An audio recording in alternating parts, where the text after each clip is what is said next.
because that was, I think that was part of the secondary, because it's paired with the not Nouvelle fusion monster. Hi, chat, by the way. We're live. We're in there. Yeah, no, that was later. That was, Poissonnaire was Age of Overlord.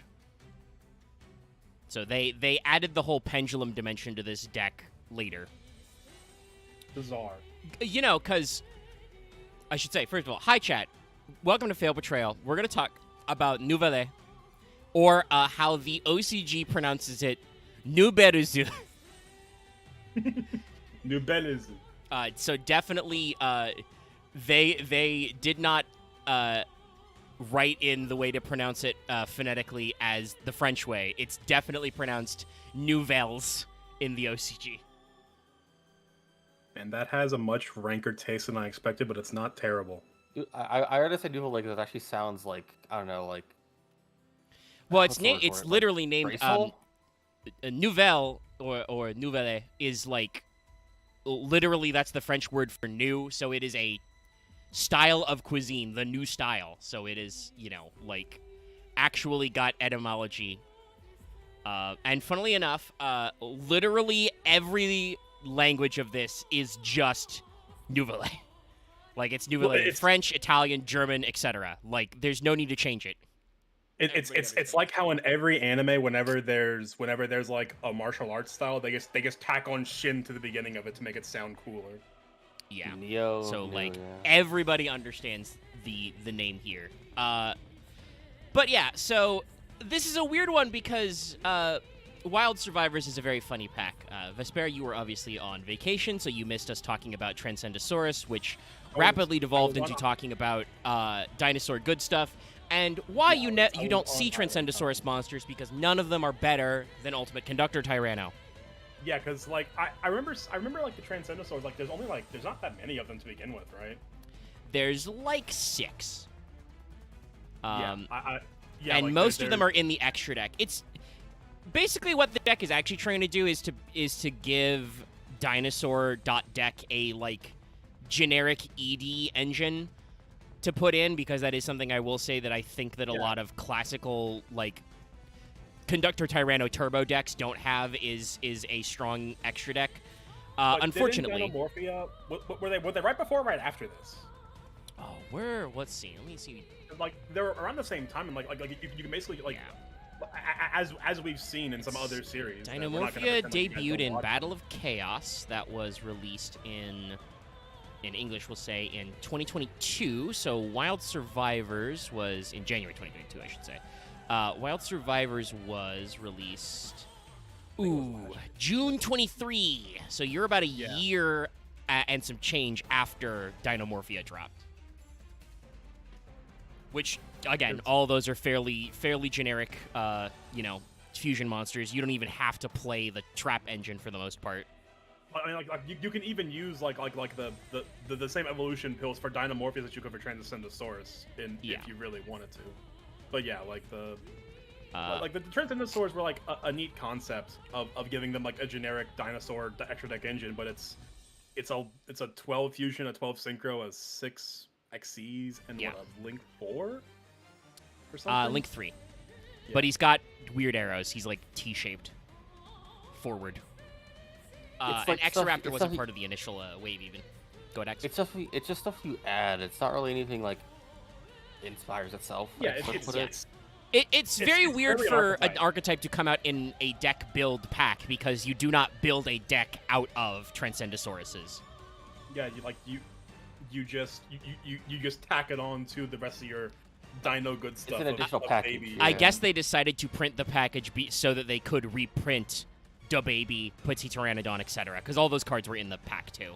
So yeah, that's why we talked about them at length. Nouvelle, on the other hand, is an archetype that is one of the most Omega archetypes ever, chat. This is the most made-for-me shit ever. This is an archetype that is based on an obscure, useless-ass, old-school Yu-Gi-Oh card. It integrates Hungry Burger into it, and its ritual card, for no reason other than that it's very funny. It incorporates Ace card if you've played Duel Links. Yeah. No, I don't actually think I'm much of a Yu-Gi boomer. I think it's very funny when they retrain cards, and I absolutely, like, when I got back into Yu-Gi-Oh, I was like, can I do anything funny with Hungry Burger? I'm pretty sure I still have that EDO Pro deck where I tried to make Hungry Burger Turbo pre-Nouvelle. And so I was like, this would be very funny for them to bring this back, and then they did. It's not like Yu-Gi-Oh is well aware that TCG and OCG to give a very recent shout out, Memento. Like, Memento as an archetype is just a bunch of random obscure ass vanillas we turned into a stupid archetype. Yeah, which is actually functional. It's like, hey, do you remember these guys? I would also say, I know that new week, new thing that Twitter has to bite on. I don't know if anybody in our community is paying attention, but I would say this is probably the reason why Konami is reprinting the Retro Pack in America, because they understand that you want retro cards. The community wants them. Also, I gotta say this. This is a really weird take from people, including one Joseph MBT, but I saw several other content creators out there. I don't get the... I mean, okay, I understand the hypothetical fear that investors will buy up staples and make them even more overpriced. Staples are already overpriced because stores and capitalism exists, unfortunately. That if investors want to hold on to them, that's, going to be a thing. I also would say, if you are an investor type, you won't understand this because you have brain damage, but... wow, I'm sorry, I just realized I'm really channeling my MBT-style hater here.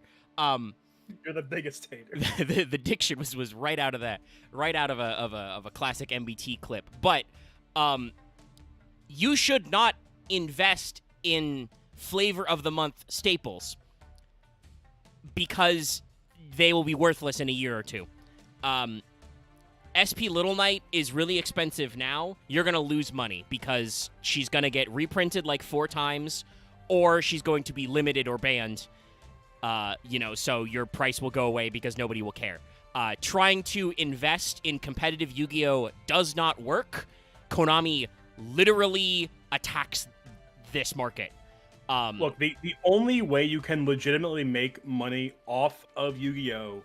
Is gambling on opening a handful of boxes here and there when they come out, and instantly selling any chase cards you pull. You either have to go for like rarities that are ungodly rare, like Starlights, Ghosts, etc., or you have to gamba on pre-sale prices. That's why pre-sale prices are literally the highest, and they are the shittiest because people are betting that you will want to play this card.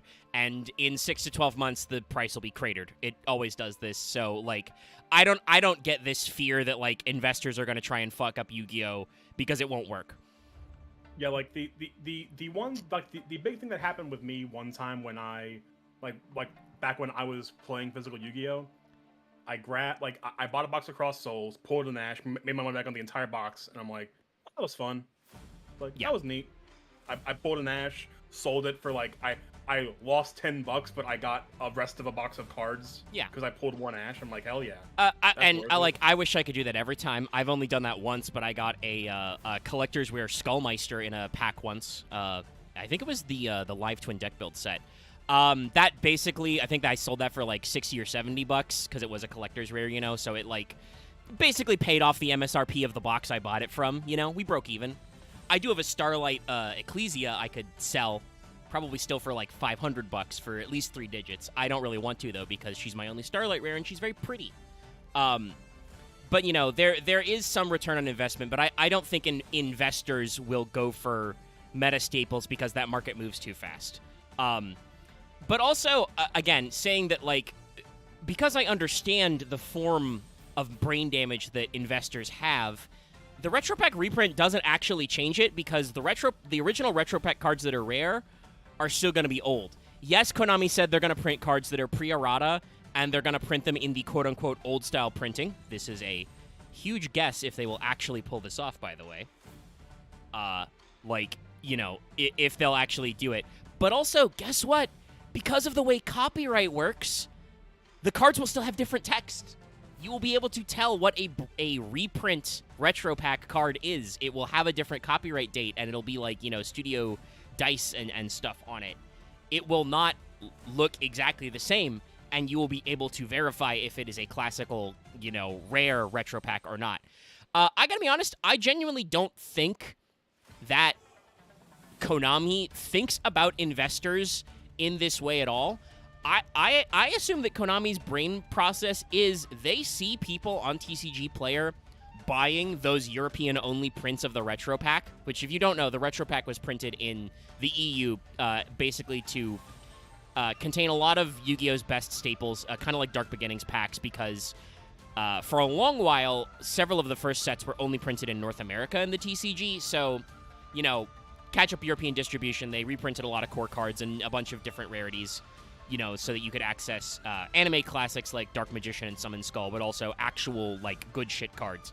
Pretty sure Witch and Sangan are in there, Pot of Greed, pretty sure there's some Regekis and shit in there. We opened it 1 week on Prague, because it was just a good reprint set. But it was only available in Europe, so, because it has that kind of limited availability and was not classically reprinted, people would pay a lot of money to import them to America. I'm pretty sure Konami saw this and just went like, oh, so you want Retro Pack cards. Got it. We'll print those. I don't think Konami thinks about the secondary market. They think about what you will pay them to buy. I know that seems weird, but I genuinely do think that is sometimes the case. Konami sees you buying Retro Pack cards and is like, oh, so you'll buy Retro Pack cards. It's like why they made Rarity Collection 2. You bought Rarity Collection 1, and they were like, okay, you like this, got it. And then people are not going to like Rarity Collection 2 as much because it was way too rushed. They should have sat on that one a while, but yeah. So, every week I feel like Yu-Gi-Oh! Has a new weird hit thing that I sometimes feel like bringing up on the show because I know that some of you are plugged in. The latest thing, actually, is that apparently Konami's official tournament results for World Championship qualifiers in Europe and Oceania is you can now only use official Yu-Gi-Oh! Mats or sleeves or plain mats or sleeves that are third-party. Some people are very agita about this. I feel like this is one of those blanket rules that, at the very least, you hear horror stories of people with, really horny, inappropriate mats coming in, which you could probably block out. I own a mat that I got as a joke that I probably shouldn't bring to game stores. I brought it once. I'm like, how's this? I probably shouldn't do this. Yeah. I was good. I had a regular one. I had two on me. I played it one round. I'm like, yeah, this was a mistake. No, let's not do that. Yeah, no, and and Konami is gonna block them at WCQ tier events, and they do also say that depending on circumstances, if you're being streamed as a feature match, you may be provided with mats and sleeves and have to use them. I'm pretty sure the goal here is that nobody somehow gets on stream with a mat that would be inappropriate for them to stream. It's also probably just some general blanket rule of hey, we don't want some random IP holder to copyright strike us because some guy brought on an anime playmat. Yeah. And I know that I know that playmats are they're a good third-party one. Hell, I own some. I know Gage actually repped a Man of Moon third-party playmat a while back that I ordered, and I know that Dazif does a lot of tie-in playmats and stuff. But MBT and SEMO have MBT, oh yeah, the best history of Yu-Gi-Oh! I think. I forget the company he does it with, but the MBT playmats are they're generic enough that I'm sure those would get past anything. It just has a foil emboss thing on the corners. Yeah. And you have SEMO and Gage who both do Team Sanex is another one that does these big mats And keep in mind that also this is so far, I believe this is only announced for Europe. There's no word on whether or not this is filtering down to North America or South America. Yeah. But even then, I feel like Yugi-Tuber, Yugi-Tube playmats, they're gonna be whatever, okay, there's going to be breathing room in terms of if it's Yu-Gi-Oh content, whatever. It doesn't have to be official Konami brand TM playmat.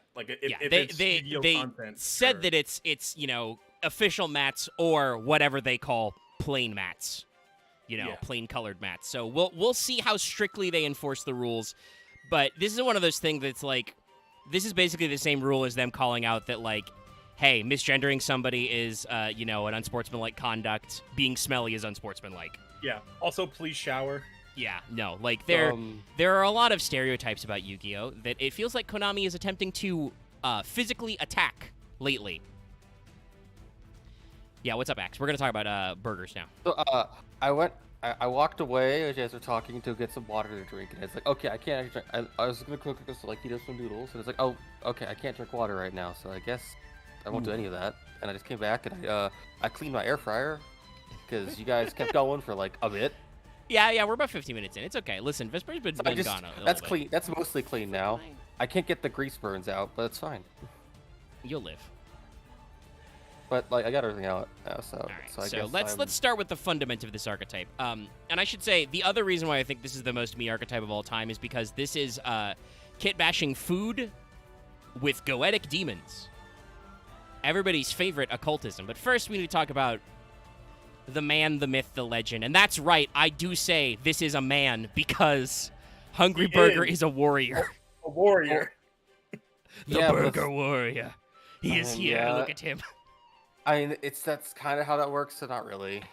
God, you might as well grab the recipe and other cards with it, because just talking about burger itself. Yeah, I'm gonna pull the hamburger recipe up as well, but like and like what other thing, I guess. There is no other thing. There really is just something about like early 2000s, late 90s Yu-Gi-Oh design where like just this bizarre, incomprehensible, amorphous color blob of background. Yeah, both of them have it. Just has shades of colors for no reason. The classic Yu-Gi-Oh background, the OG Photoshop filters. It's old. It's just OG card art because it's like there wasn't really a standard back then. Well, it's probably hand drawn. And honestly, looking at it blown up for Master Duel, the detail on the burger is pretty good. Like you've got the seeds in the tomato, you got like the flecks of seasoning and color in the patty. The patty is like perfectly cylindrical, which is very funny, but early digital drawing. And also, I should say, if you're curious how fucking old this card is, not only do I own this in some of its original shit, that's a little beat up. This is a spell ruler card. AKA Magic Ruler. Don't you mean Magic Ruler? Yeah. I actually think I have a Magic Ruler version of this print, which is probably, like, interesting to people, though it was a common, so nobody really cares. But that was, the third set ever in the TCG after Legend of Blue Eyes and Metal Raiders. So here we are. Like, this is old school. Yeah, circa its very first printing in Japan. This is July 2000. Yeah, no, we're yeah. The original American release for Magic Ruler was in 2002. Also, the hamburger recipe card, like for just being an evil-looking man, looks pretty good. He has his pinky out. Yeah, it's very important. I do want to question. Okay, I guess he's holding like a. Is it a soup pot? Like, what is he? I would assume he's got a. Oh, okay. Wait, no, I see it now. I'm looking at it the wrong way. What I thought was the top is actually the bottom. He's like. Yeah, he's holding a pan. He's holding the skillet, and it's reflecting the baleful light of the grill, probably. It's probably like electric stove. I will say the oddest part, like, maybe this is the pans I haven't seen, like the fact that the handle like goes down, right?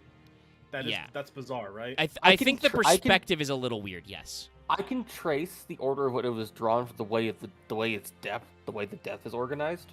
Yeah, the guy was drawn first, then they drew the other hand holding the spatula with the patty. Then the pan was drawn in, and then they put the background in probably before or after all of it, and then they put in the lettuce and tomatoes at the end. Oh my! I've also never noticed. Yeah, I'm about to say, for the first time ever, I've noticed he's flipping a patty. Yeah, I've never seen that patty in like the top. Well, it's because it's a Yu-Gi-Oh card, so it's just a little. It looks like a stain in real life. Listen, if it's a 32 by 35 pixel image, you're not gonna see shit. No, it's small. I only know that because I've literally had to size my own Yu-Gi-Oh cards. No. That's the perfect draw. So I know the fucking size you want it to be to read it. Yeah, it's so crazy. It's actually smaller than 32 by 30. I will say, I think you're right though, Axe, that this was probably drawn in a very specific order, because this was 02. This may have been pre-Photoshop. Like this may have been like hand drawn in in like layers, to get the perspective blocking. Like how they do and then anime. scanned in, yeah. Like so how they do hand drawn, yeah. Like I don't know if this was drawn digitally yet. I mean, the background is obviously digital, but that's pretty easy to like scan in the image and then insert on top of your Winamp skin or your Windows Media Player visualizer effect, which is absolutely what we're going for. Both of these cards are incredibly old school ritual cards. It doesn't, they do almost nothing. Hamburger Recipe, I should say, is a normal, ritual spell, very typical. It just says it's used to ritual summon Hungry Burger. You must also tribute monsters from your hand or field who total levels equal 6 or more. Like, just normal stuff. Hungry Burger is a level 6 Dark Warrior ritual. It's got 2,000 defense, 2,000 attack, 1850 defense. That 1850 will be important. That is kind of a thing that all the later Nouvelle take from it. And it just says you can ritual summon this with Hamburger Recipe. So, it is a viable target for several alternate summoning methods. It is a dark ritual. Unfortunately, for being a warrior that's level 6, it's kind of bad because it only has 2k attack for a level 6 ritual. So I don't think Hungry Burger was ever really utilized back in the time. A lot of the old school ritual monsters, if they were used, were because they had better, like decent effects, like old school Relinquished saw some play because it was, a level 1. And occasionally you would see stuff with like, what's his face, Crab Turtle. Yeah, that guy was actually like okay comparatively to like. Yeah, that was a level 8 who was 2550 specifically. So like, he could actually punch over, Dark Magicians and certain other monsters. What I remember that was like 2075. Man, I don't know. 2075. Whatever. I don't see any with that stat. I think it's 2625. I don't. Yeah, you listing stats is gonna be meaningless to me. You gotta like lead me in another direction. Is it a fairy? Is it a because there is I think isn't one of the sword boys that's in Voiceless Voice like that as well? The only monsters that I know with Bazaars off the top of my dome are all of the player killer or Panics cards, because for whatever bizarre reason in TCG they printed the cards with the 30% stat boost, so you get the most fucking bizarre card art. Like stats like King of Johnny Makai, who has 1530 defense. Just fuck you. Yeah. But yeah, I will say I don't think we touched on it. I do love the fucking goofy kid flag, the goofy like kiddie flag for the burger. Yeah, makes what a burger does. You put a flag in there. Nice. Classic one. Let's see. Garma Sword is also 2550. That's a Dark Warrior ritual. That's level 7. Let's do something with the Garma Sword Oath.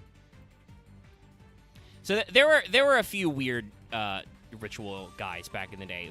Burger at 6 stars and 2k attack, not really worth it at the time for a minimum 3-card combo, because you need at least 1 tribute. I will say at least that they did not overburden Hungry Burger. It is a card that, says only that it can be summoned with a recipe, and the recipe says it can be, 6 or higher. So it has the hallmarks of functional ritual cards. It does not do the thing that, we hate to see in old school rituals, where it's just like you need exact levels or there are some like old school rituals that haven't gone through like PCST or anything that still say that you have to summon them with their specific ritual card. So there's always a risk with rituals, and we don't gotta worry about that.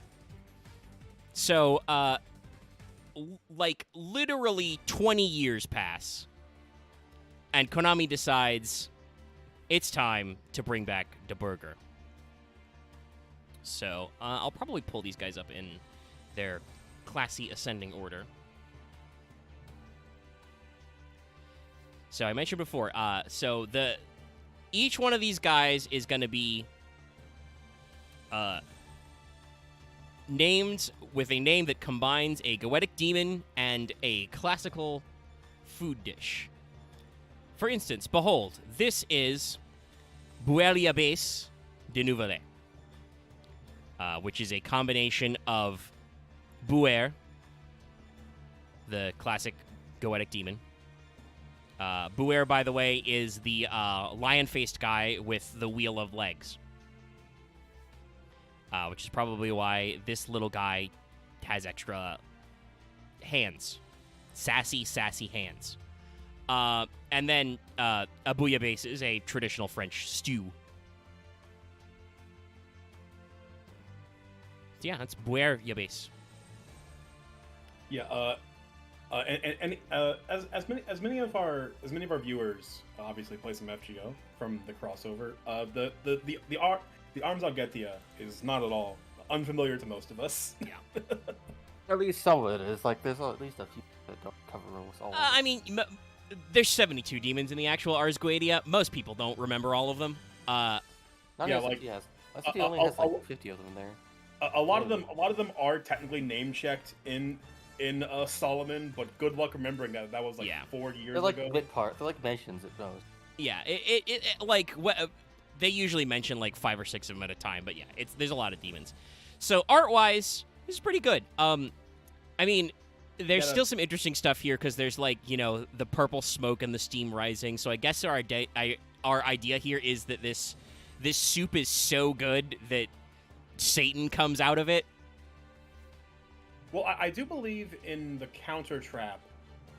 We get to see we get to see like the big chef. He's preparing the burger, and like you can see like devil wings from like around his aura. So I guess he is like possessed by the Getia demon. So the demons come out to deliver you a delicious meal, and I will say this looks pretty good. This is a very good drawing of a stew.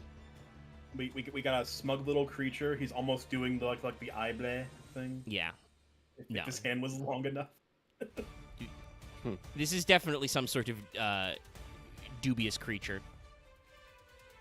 By the way, a bouillabaisse is usually, a fish stew.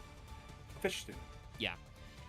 They do sometimes throw some other seafood in there, so yeah, that's probably what you can see in there. There's a little bit of like, spices and stuff on the side. You got the bread.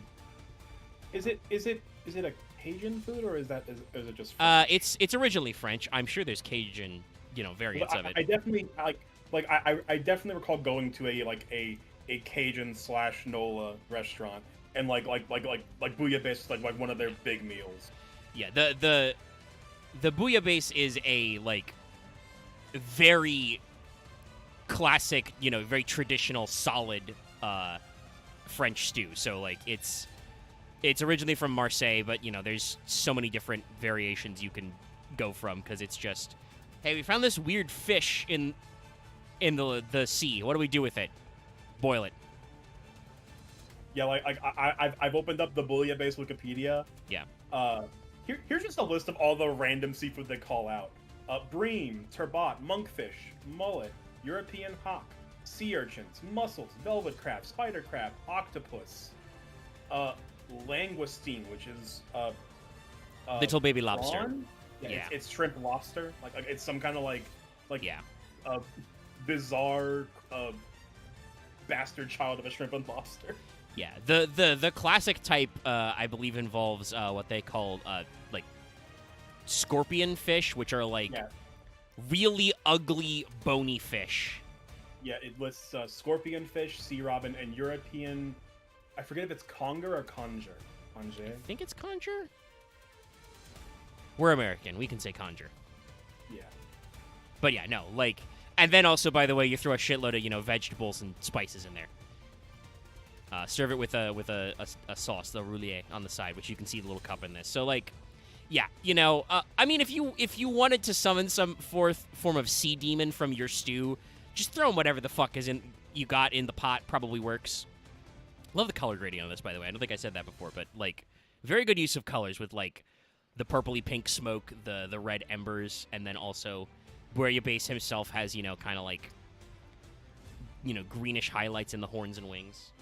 Yeah, I like you can even see like the like his body turns incorporeal, like it's a smell wafting off the stew.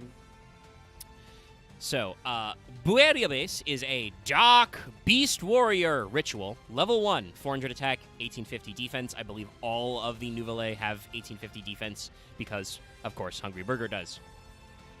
You can ritual summon this with a recipe card. So this, by the way, firmly establishes, we will be talking about this as well. Recipe is now just a archetype of card. It's like spellbooks. They do indeed all of 1850, and their attack goes up in increments of 400 per level. Nice. Also, you'll notice that in their art, their stars are included because they are supposed to be similar to Michelin stars. So you'll see that Warrior Base has 1 star on his little necklace. Yeah, the obvious exception is Hungry Burger's a 6 with 2K, but they don't worry about it. They did not go so far as to actually retrain Hungry Burger yet, so give me a double deluxe burger. Go ahead. I didn't know the stars were Michelin stars, because I didn't know the whole thing about how, like, they made this whole system to give reasons for people to travel around. Yeah. No, it's a very funny story how Michelin, as in the tire company, is, like, an accredited culinary institution. Like, they are legitimately, like, solid critiques of cuisine, but it's very funny how they, like, develop the system as an excuse to sell you tires. It's very, it is a very bizarre thing. Like you hear Michelin star, you're like, oh, like there's no way it's like the Michelin tire company, right? No, it is. Like, it absolutely that'd be silly. So Bueria Base being the level 1 makes a lot of sense. This is absolutely one of your starters. Hey, spoilers, chat. I've played this deck. I wasn't kidding when I said it's a very me deck. If Buer is special summoned, you can excavate the top 5 cards of your deck. If you do, add an excavated Nouvelle card to your hand, and then shuffle the rest into your deck. When a card or effect is activated that targets this card on the field, or when this card is targeted for an attack, quick effect, tribute this card and 1 attack with your monster on either field. If you do, special summon 1 level 2 or 3 Nouvelle Ritual monster from your hand or deck. You can only use each effect of Bueria Base once per turn. That's right, guys. This deck tributes from the opponent's monsters for rituals. Yes. Now, admittedly, you do usually, not always because of the way some of their cards work, but you do usually need at least one of their guys on the board first. But, yes, this is the primary work of this, and why I still say that I think that Nouvelle still works as a, like, rogue anti-meta strategy. The number of decks that are immune to being tributed are very small. So it's that, like, basically just a very, very funny way to do Kaiju. I was thinking, is it cooking your opponent's monsters, or is it more of like making them? I think that is part of the idea of like you are using the opponent's monsters as ingredients, which, ironically enough, is almost the exact gimmick of a anime deck in GX that they'll never actually print because it's just so stupid. Yeah, that's the deck that I really want them to print, but also would not work. It would be way too complex. But, you know, you never know with this. But yes. Honestly, also, yes, Caesar said it in the side. This is a deck that actually, if your opponent just turtles and refuses to engage with you, you just lose. You don't have a lot of strategies to deal with an opponent who's also turtling. The beauty, though, is that most Yu-Gi-Oh! Players are stubborn and refuse to not play into these cards. They will summon Blue Eyes White Dragon in attack mode and attempt to destroy your Whittle guy, and I will turn that dragon into a sandwich. Look, or you're an animal and you play Final Attack Order. Mm-hmm. That's also, yeah, a very funny one. By the way, I should remind everybody, Bueria Base's effect and most of their other sacrifice effects proc when they are targeted, either by an effect or by an attack. The tribute effect does not target. It just, you tribute a card that is in attack position. I have, and I believe I may have this replay saved still, I have tributed Chaos Max, because Chaos Max is only immune to targeting and destruction, not being tributed. Get a real towers, everybody. That, I can't do anything about that. You will never turn my king of the computer into a food. It's true. I cannot turn Magnus into a soup. You can't cook my machine. But yeah, so Broya Base is absolutely one of your starters. Whenever it's special summoned for any reason, you get to look 5 deep, pick up a Nouvelle card, and go about your business. Okay, it does not pick a recipe, so you got to be careful about comboing. But and then it immediately, if your opponent tries to go into it, will just cycle out for a level 2 or 3. Speaking of which, let's grab the level 2. Which is, if I remember rightly, a great little guy. Confilas. Confilas? Let me actually check what his... S's are... the demon... The S is part of the demon's name, so it might be Confiras. Yes. Yeah, it's named after Foras, the demon, so it is probably Confiras. And the dish is confit. Yeah. Which is just a general salt way. It's a salt cook method to preserve food, basically. Like you can make anything confit if you really tried. Specifically, I'm pretty sure this. I mean, it's like 2 of the top images on Wikipedia when you click on it. I'm pretty sure this is supposed to be duck confit, because literally go to Wikipedia, look up the stock images of confit. You will see a dish that looks remarkably similar to the thing that Confiras is coming out of. Even down to the bone sticking out of it, it probably is duck confit. But yeah. like as you scroll down, there's fruit confit, meat confit, condiment confit. So you can, in the same way that you can deep fry anything, you can confit anything. Yeah. Also, I would say that we don't have a lot of good illustrations of Foras, but also Forasis, alternately written. But he is described as, sometimes having the shape of a strong man, but also could be described in some works as, having a body like a seal, a tail like a serpent.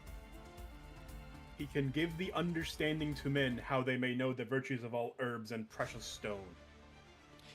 Also, by the way, this is something if you don't know about classic, Christian demonology, a lot of occultists back in the Ars Goetia period, demons are totally governed by God because nothing could not be governed by God. So most demons you summon are actually pretty cool guys, so long as you remember to bully them correctly, and will tell you how to do sick stuff. Yes, this looks much more like a warrior, which it is, by the way. This is a warrior, whereas I don't. It's a mention for Broya Base is a beast warrior. I believe it is quite literally the odds are beast warriors and the evens are warriors. Yeah. I do appreciate, but also find it funny that they are not fiends. They did not do the obvious thing. I don't know if this deck would be better or worse if it was fiends. I will say it being Broya Base anyway, being a beast warrior means that you can play Tenki in this deck. Very funny. And obviously having the lower level guys be warriors means you could run a singleton Rhoda, and there's a few other funny things you can do. Tenki is level 4, lower beast warrior. Yeah, right. I believe so. Which running Rhoda and Tenki allows you to get any of your low level starters, and you're also there is no reason you're not playing prep and pre-prep. Oh yeah, no. This deck was absolutely made with prep and pre-prep in mind. When we talk about the ritual spells, which you might do next because they name check Confidas and Broya Base, they are they explicitly name check those guys even though they can be summoned with any recipe card, so you can pre-prep them. It is so very obviously in there. But yeah, we mentioned before, Confiras is level 2, so he's got 800 attack and the 1850 defense. You can ritual summon him with a recipe card. If he's specialed, target a spell trap, destroy it. He's MST. When a card or effect is activated that targets this card on the field or it's summoned an attack, tribute, in attack, you can summon a 3 or 4.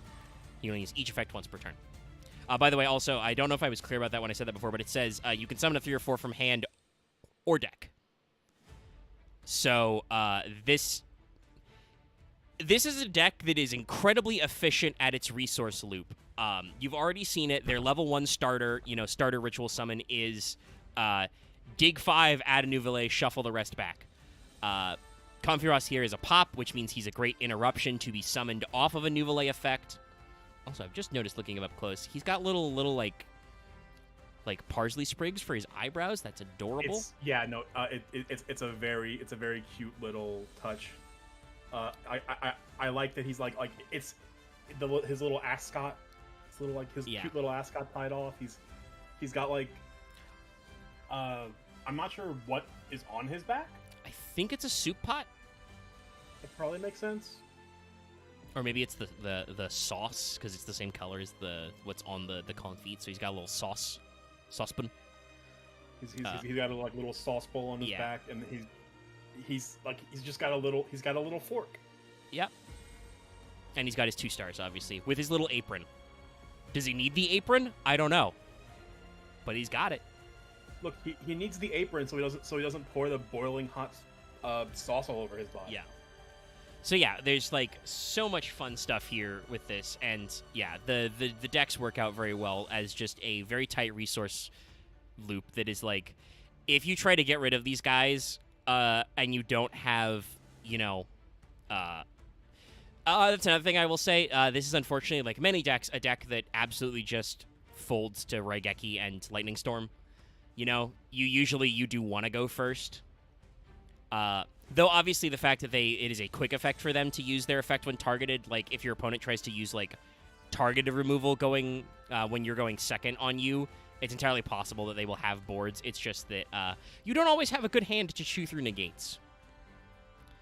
But let's grab the recipes, the original 2 anyway, the actual ritual spells. Which is our meat recipe. Yeah, and the fish recipe. So this is recette de poisson, which is fish recipe. Literally, by the way this is written in the OCG is they write recette du poisson. They have it written as poisson, so that you know how to pronounce it correctly. And then sakana yori no recipe, fish recipe. So the TCG way of doing it with the French and the parenthetical is correct. And then the other one is, as we mentioned before, de meat. I forget, but do all the chefs have like demon wings at like their lower back? I don't. No, I think that's part of her. What? I think that's part of her whatchamacallit, her outfit, because I'm gonna grab meat recipe right now. Oh, that was address, not image. Here we go. Well, so you can see that he's got a little shoulder piece that has like wings on it. Okay, that's what I was seeing in the counter trap. Yeah. So like, it would seem to me that the Nouvelle restaurant is a demon-themed restaurant. Not actually demonic, because none of them are fiends, but it's high class, but it's a gimmick. I do love. Okay, that's what I thought it was. We'll see him later, but I do love that on the meat, the guy's like chef's coat. He has the eye design of the boss monster and like the eyebrows on his coat. It's very good. Which makes sense because he's frying it up right now. He's cooking. And but like I said, I love all this extra little detail. Like they've got their different coats, they got their little like neckerchiefs. You can see like the different sashes and stuff. They're wearing their own little like fork demon star badges, like fucking epaulets almost. It's great. I'm not like that little like accessory on the fish recipe on the lady's hat. It has to be I'm sure it's some part of one of the Nouvelle cards, but I can't parse which one it is. We'll keep an eye out, but yeah, that's definitely like a specific symbol. Also, once again, by the way, shout out to the background work. Like this is just good design. You can see they got the salt shaker, they got the fucking soup pots. Listen, I've watched some MasterChef, okay? I know how it is. You watch some MasterChef, some Hell's Kitchen, some Iron Chef. Yeah. We've all watched them. We've all watched. You've seen a cooking show at some point in your life. So you guys haven't seen the menu, right? I don't think I have. That's a good horror movie. Yeah. But like, there's the olive oil back there. You know, we got all the stuff. Everybody's ready to rock. So very good background stuff.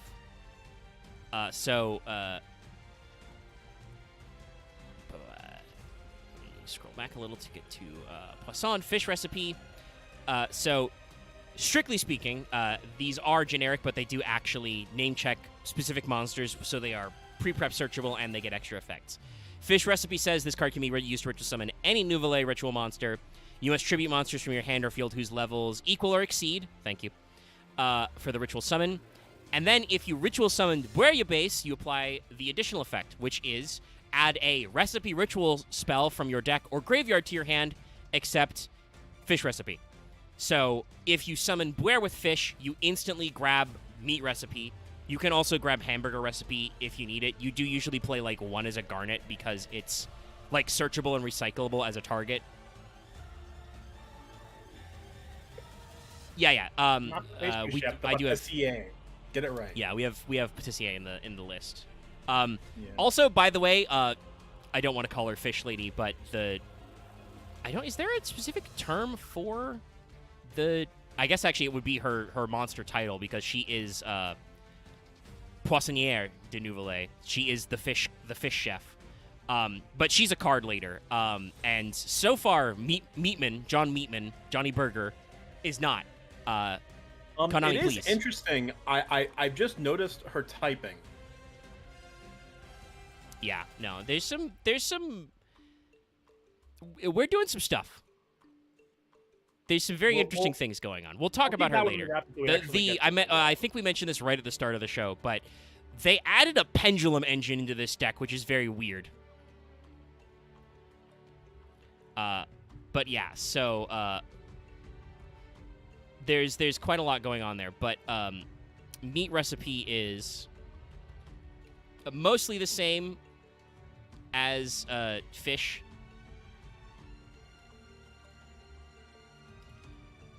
Sorry, I cannot spell recipe without looking at it. Rechette. So it's hard for me to... I went down the rabbit hole of Poissonnière, so I have to refine the meat recipe. Both of these cards basically just list... Ritual Summon a Nouvelet, Tribute, etc. And it just says if you summon specifically Confiras, you change all defense position monsters your opponent currently controls to attack position. I would say like this is probably why you're playing the one Garnet in case your opponent starts playing around so you can go fuck you. No, screw you. No. This is like you absolutely play. Probably your ratios is something like 2 or 3, probably mostly 2 because these are pretty searchable, the recipes.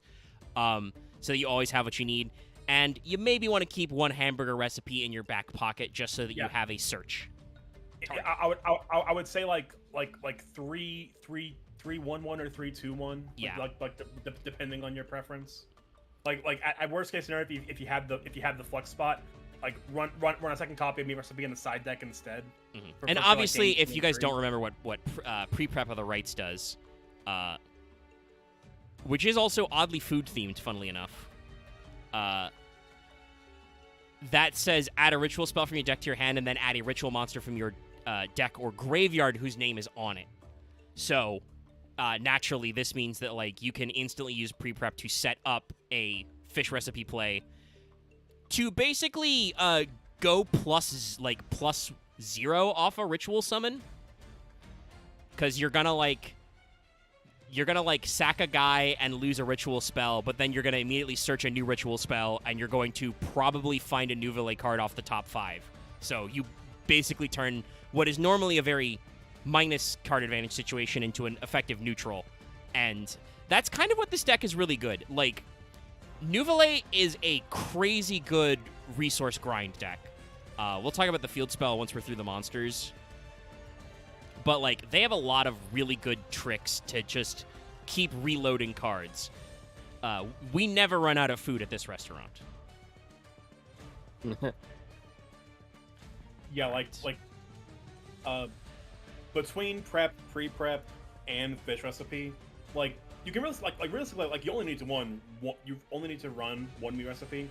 Yeah. But there definitely is discussion for maybe running a second one in the side deck at for very niche cases of your opponent actually starting to play around your boards. So yeah. It's like a game 2 or game 3 tech. Yeah, because if your opponent just tries to turtle, you're just like, well, fuck you. I will also say I do think that because they specifically say they target attack position monsters, this is a deck that was very clearly, Konami is actually learning from the fact that they designed Link monsters in a very annoying way. Links can't go to defense mode, so if your opponent is trying to do Link combos and, is targeting you, or... it says any effect, so guess what? Some of your effects allow you to target your own monsters. You can very easily interrupt Link combos with this. But this is our next one. This is... I assume it's Poeltis. The name comes from the demon Botis, also Otis. That's right. There's a goetic demon who's named just Otis. Yo, but is she in the Odyssey? Unknown. And Poele? Which is Puele, pan-fried. Which is just pan. Yeah, pan-fried. It's just pan. So, hey, we got some pan-fried food here. I'm not sure exactly what it is, but we got it. It looks like some form of...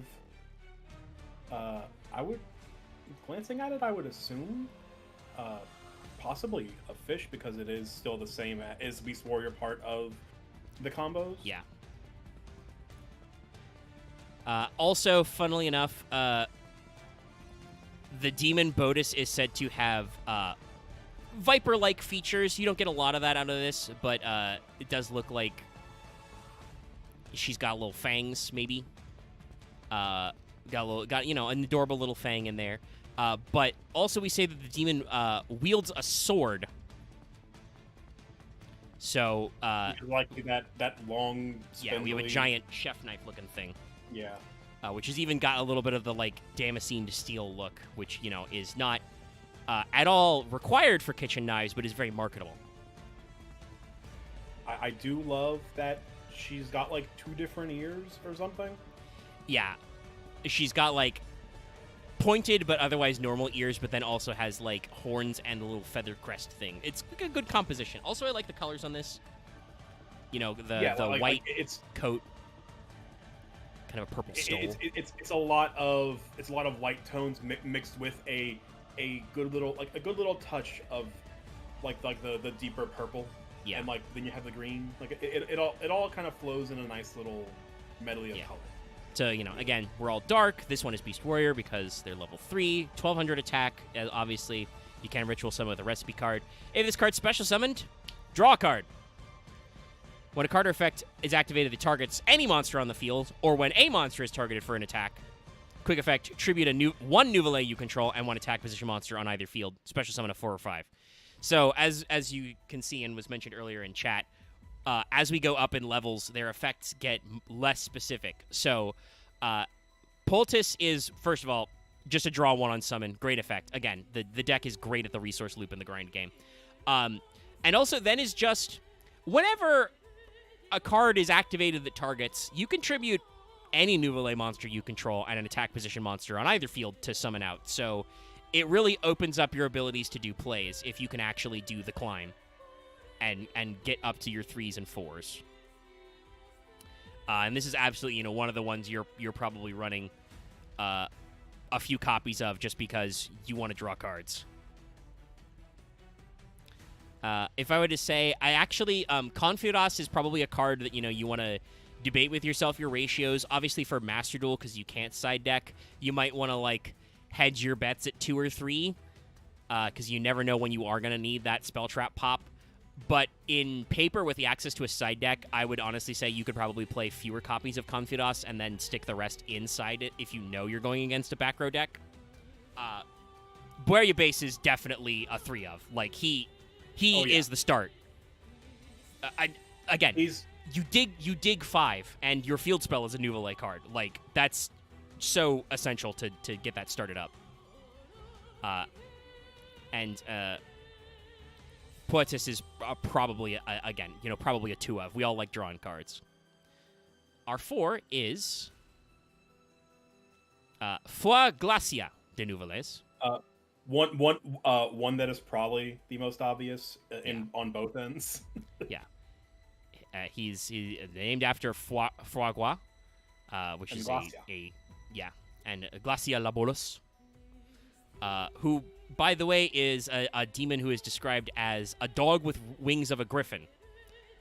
So yeah, honestly, this orange guy's got some pretty big wings.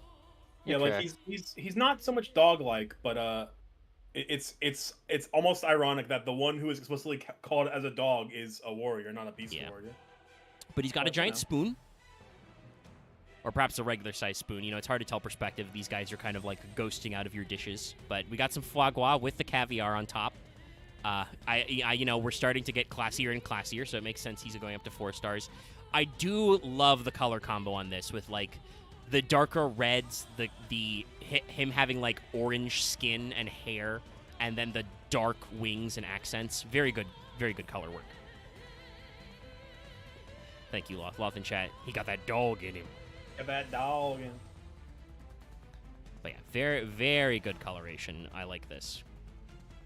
So obviously, Foiglacia is, uneven, so Warrior. We're up to 1600 attack. You can Ritual Summon this card with a recipe. If this card is Special Summon, target up to 3 cards in any graveyard. Shuffle them back.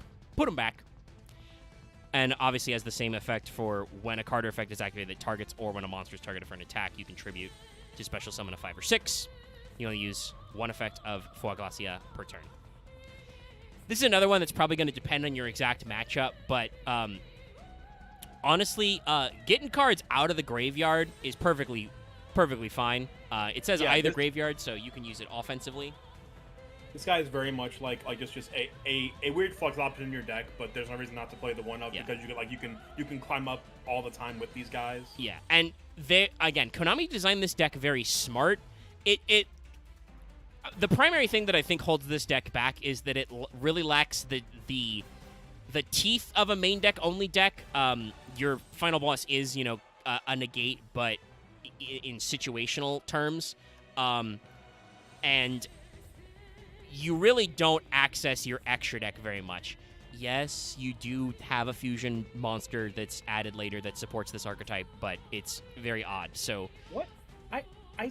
You mentioned that, but I did not see it listed on. Because it is not a Nouvelle card. She has a different name slightly. Oh. That card's name is Pasatiel Kovace, so she does not actually have Nouvelle in her name. Ah. Okay, I found her. Nepoticier. Yeah. So like, this is a pretty solidly designed deck because they make sure to make it so that every guy summons 2 levels above them, until at least you get to the 5, because obviously he can't go any higher than that. But still, like, your 1 can hit 2 or 3, depending on what you need. Your 2 can hit 3 or 4, etc. So you have a lot of flexibility in the decks you pull. And I will say, like I said, having played this deck, again, talking about that grind game, there's nothing like, you set up for the 3 just casually, and then your opponent tries to just spin your wheels, and you're just like, yeah, no, Foiglacia, I'm just going to put 3 of my ritual monsters back and start this shit over again. So, like, there's quite a lot of utility and flexibility, like we said, in this deck, but it's interesting how this has not become a proper, like, meta strategy because its style of play really does depend, is your opponent out here targeting or declaring attacks and putting their monsters in attack position. And that's not always true. I would say the worst thing to come, the worst aspect of this deck is the fact that while it is incredibly flexible in the fact that like they're not name checking specific things, it does stop at level 6. Yeah. Once you get to my favorite Bile Grill, you can only use him into your funny Garnet combo with Hungry Burger, and then that's it. We could really use a special setup to like a level, I don't know, 7 or 8, like somebody mentioned earlier, Deluxe Burger, a double. Some kind of joke about Big Whopper, Big Mac, double. Ooh, sorry, sneeze. Double Bacon Witch, something. Give me something like that. And that would, probably give the deck a little extra teeth. I will say, got to be careful about adding more main deck monsters. The other thing that I think hurts this deck is that you do have a lot of cards, most of which are pretty good. So while you can obviously recycle your own stuff, your amount of non-engine or like non-generic support can get pretty thin, which limits the number of hand traps you can run. Because, like, usually you're going to run pre-prep. You're probably going to run a couple of preps. You gotta run some number of copies of all your ritual spells. You do have a couple of garnets if you want to do your fullest combo, I mean, it's funny, the deck does negate. It's just in a very specific way. But let's talk about the 5. Oh, yeah. This is Balamunier, who is fairly straightforwardly named after the demon Balaam and Munier sauce. Our favorite driver. Yes. This is, by the way, why in FGO Gordolf has problems remembering Munier's name, because he's named after a sauce. Yeah. Oh, okay. Like I'm not quite I forget like every variation of the name, but like he really just he really just does. He really just goes through every fucking variation of a name that starts with M. I think at one point he calls him manure. Yes. So in the Ars Goetia, Balaam is described as having the head of a man, the head of a bear, and the head of an eagle. So he has, chimera shoulders. That's cool. You'll also notice it's kind of funny. The demons that are summoned, the Nouvelle, get more and more humanoid as they climb in levels until you get to Bear Grylls, into Bile Grill. So that's kind of funny to me. But you can notice he's got, forks and knives, got very long fingernails. Don't know if that's sanitary. But we've got kind of like a red, blue, and purple complementary colors. And obviously he's, showing you a dish that's covered in brown Munier sauce. He's chilling. He's ready to rock. So, this is a 5. We're on Beast Warrior. Again, kind of makes sense. He's got, animal heads. We're up to 2,000 attack, 1850 defense. So this guy is a level 5 who has the exact same stats as Hungry Burger, funnily enough. I think the horns are supposed to be the accessory on our fish chef. It's the closest thing I can think of, because like there is a third, like, not like horn per se, but like it is like 2 red horns and like the red stripe on the top of the hat. Yeah, he's got some interesting coloration there. Yeah, that might be what we're going for, because he's got it feels like he's got very similar like angular designs on his uniform. But Balamunier, has the usual stuff. Ritual summon recipe. If this card's special summoned, add a Nouvelle recipe from your deck to your hand. Just just add any of your cards. I also did we mention what a Munier sauce is? Not in detail. It's a brown butter fish sauce, basically, which fits in with the fish chef part side of our Nouvelle. So Balamunier also says just that you can target an attack position monster your opponent controls, tribute it, special summon a level 6 Nouvelle ritual from your hand or deck. If this card was summoned with the effective Nouvelle monster, this is a quick effect. You can just do it. Honestly, this would be really great, except this targets. Balamunier is hurt by the fact that on the one hand, he is very flexible because he's just does it whenever. You're almost never not summoning this with a Nouvelle card. Like, you can hard summon it if you really need to, but you're probably summoning this as part of your setup. But because he targets, this means that unfortunately a lot of your opponent's annoying monsters are going to be immune. So, you gotta watch out for that. That said, obviously, because it's a quick effect, if you can go to Balamunier, like, on your turn or have him set up before your opponent does their full combo, that's still a pretty potent interrupt to be just quick effect, target an attack monster, tribute it, special summon a level 6. You're cooked, literally. Despite that it's limited in the fact that it does target, just like an interruption like that is still insane. Yeah. And also, it's an interruption that is on a guy who also just says, tutor anything. Any recipe or Nouvelle card, add to your hand. That's we're literally cooking. Like we're in there. More than likely, you're like, Balam's coming out. You're probably gonna get your Bullet base to restart your combo. Yeah. And then you'll just go into Bell Grill. Because why not? Yeah. Speaking of him, it's the lad. I wonder if they maybe like thought of the designs before they figured out the level gimmick, because I do gotta say, Bile Grill looks a lot more like a Beast Warrior, and while obviously Balamunier has the like animal heads floating with him, he looks much more humanoid. I wonder if those maybe couldn't be flipped, but it's fine. my assumption is that the idea was warrior is meat and beast warrior is fish. Yeah. But the designs themselves definitely are just kind of like the designs are not as like obviously notable as like the beast like we saw with the Floglacia. While it's supposed to be a dog man, it's still a warrior. Yeah. But it is still foie gras is still a meat. Bile here, obviously named after Bile, the Demon King, and also is named after the technique of griller, or probably griller. It's French, but that just means to cook over an open flame, usually meats. Okay. Foie gras is liver, which is a meat, but it is of a duck or goose, which is. I'm not sure. I'm not quite sure how that's defined. You can see it in the art. I do believe also foie gras is usually served with caviar to accompany it, so fish egg. Yeah. But yeah, Bile Grill here, it's great. They've got a crown on his chef hat. That's great. He's got a funny little grill stick. You can also see he is appearing out of what appears to be a seared steak. A Hamburg steak. Yeah.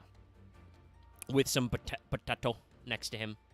I do like that on a few of these like you can see sometimes like your little side plate of bread and your butter. But he's got big furry ears because Bile is described as being like a cat or a toad sometimes. And I just like that he's also just kind of like a spooky ghost guy. Like, this is very classic Yu-Gi-Oh!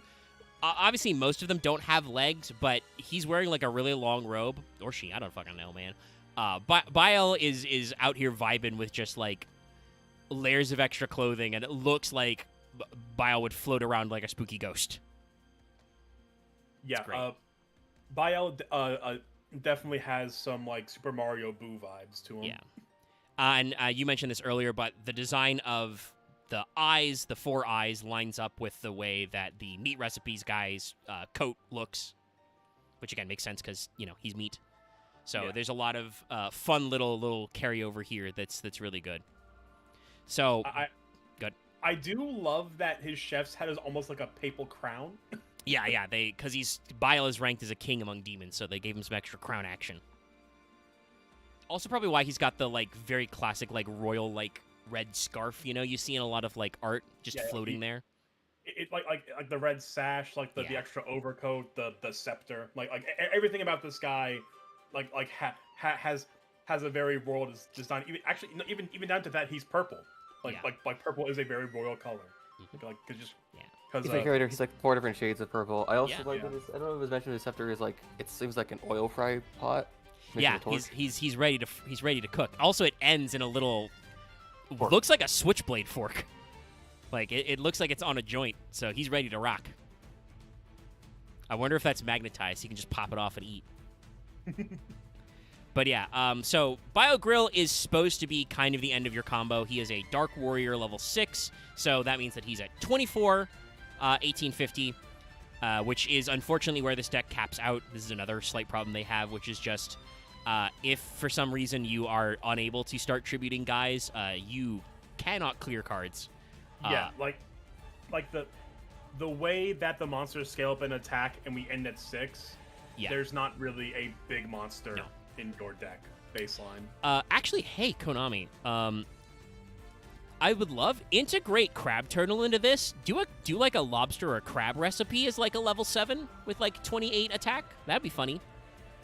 Crab Turtle's 8, I believe. So yeah. Yeah. Yes, that's right. Garmasaur was 7. Yeah, so you could do some 8s and some 7. Like there's room here. We could do some wiggling. Give me an 8 with 28. Or actually, if we were doing the math, the 8 would be like 32. I've never seen this card in my life. Garmasaur, this card is not real. No, unfortunately, it's very real. I looked that up because we were talking about ritual monsters like 50s in the attack slot, and I was like, I think there was another guy, some kind of sword-related guy. I've never seen this in my life. What the? There are a lot of really weird old-school ritual guys out there. But so what Bile Grill does, this is, arguably the end of your combo. You can ritual with a recipe. I figured out why I've never seen this card before. It was only released in a tournament pack in 2006. Ah, yes, the classic. If this card is special summoned, you can negate the effects of all face-up cards your opponent currently controls until the end of this turn. So it is a negate, but only in like the Dark Ruler sense. It's a Dark Ruler is still pretty good, fucking strong. Obviously, and it does incentivize you for like certain funny interactions, both going second or going first. If you're doing this in your opponent's turn. Then, if this card was special summoning the effects of a Nouvelle monster, tribute as many monsters as your opponent controls as possible. So just on summon, he negates all face-up cards, and then if you summoned him with a Nouvelle card, he just eats the whole board. They are toast. Quick effect. I believe the way this works, because I believe you can channel quick effect to his own activation, so you can still get the second effect off. Yeah, so you can do both of them, because the second effect is a quick effect to target an attack position monster your opponent controls.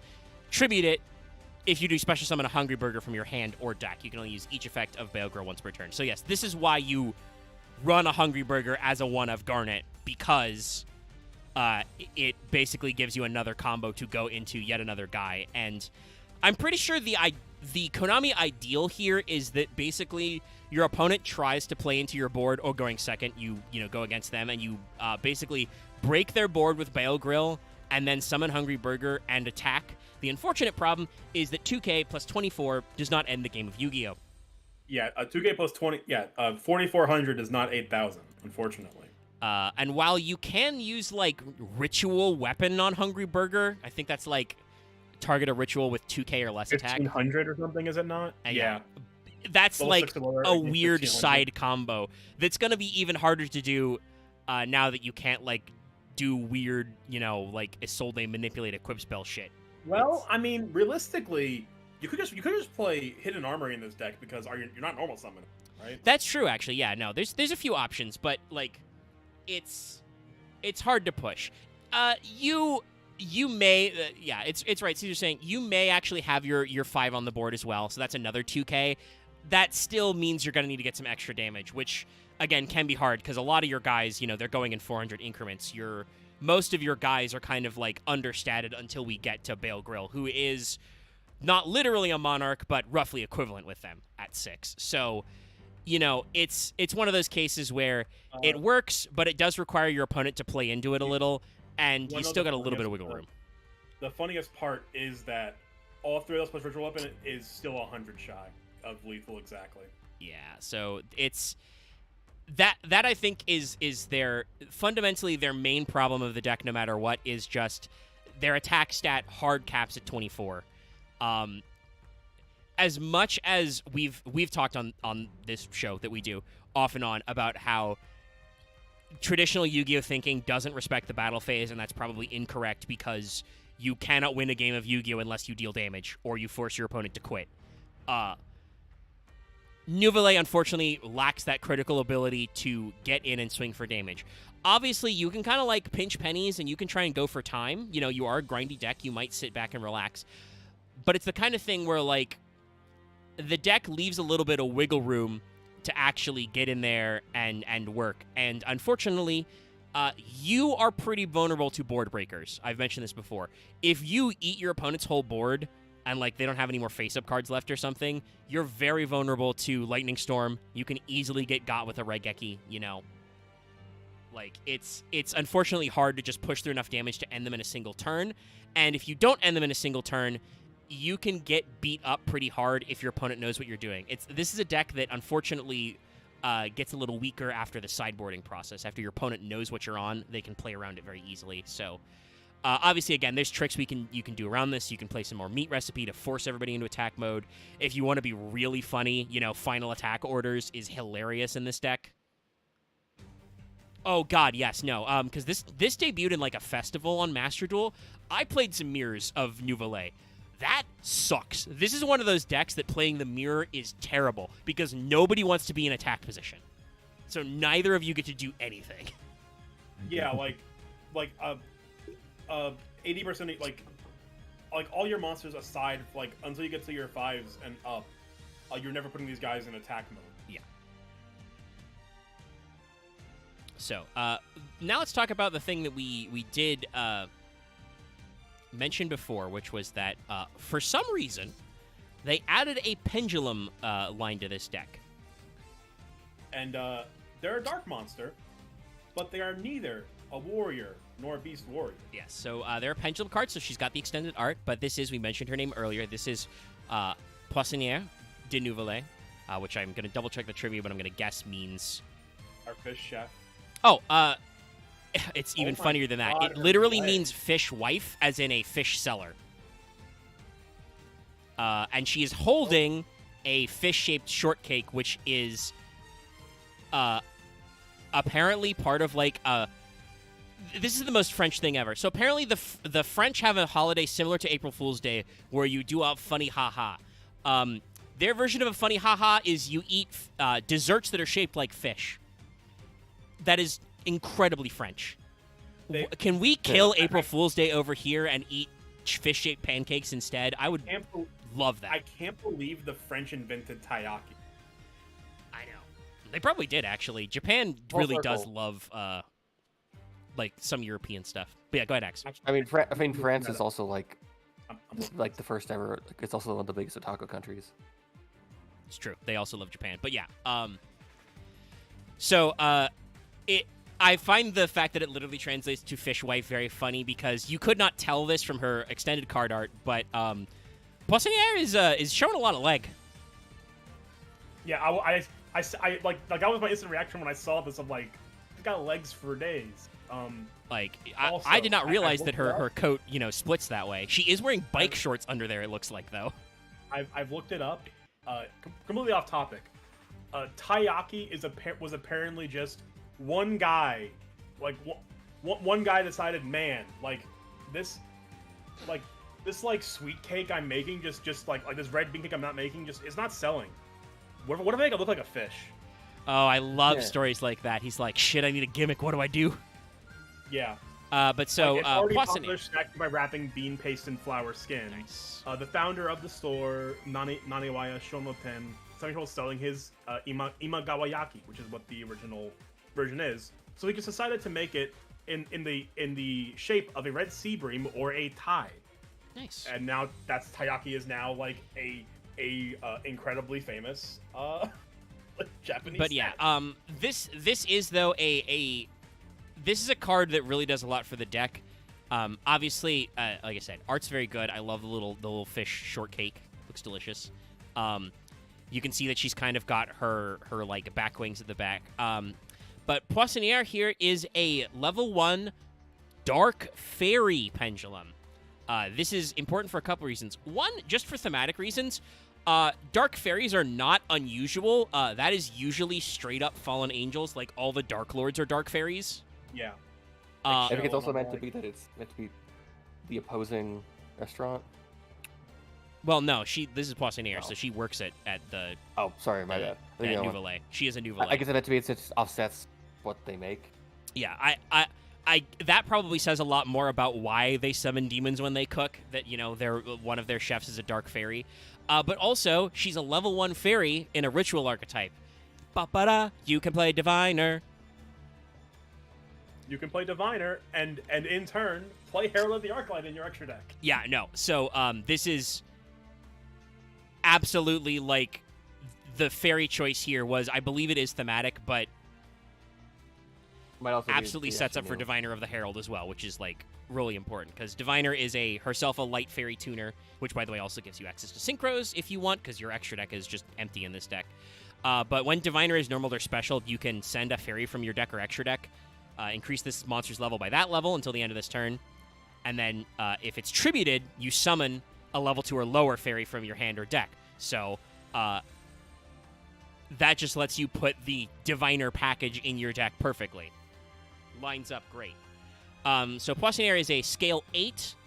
She's got 700 attack and 1700 defense. So we're showcasing a new styling of these. There's not really a lot else of cards like this, so we don't know if they're going to keep to that theme. But we're on odd numbers.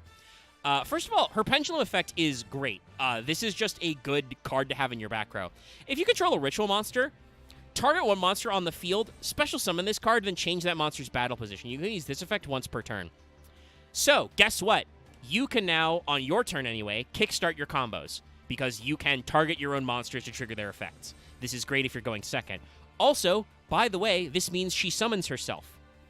And she still summons herself before you even do the battle position shift. Additionally, you can also use this on your opponent's monsters while they're in defense position. So, like, just, first of all, her pendulum effect is just good to have as, like, a funny continuous spell card effect. But also, her monster effect is great. If this card's normal or special summoned, such as off her pendulum effect, you can activate one of these effects. 1.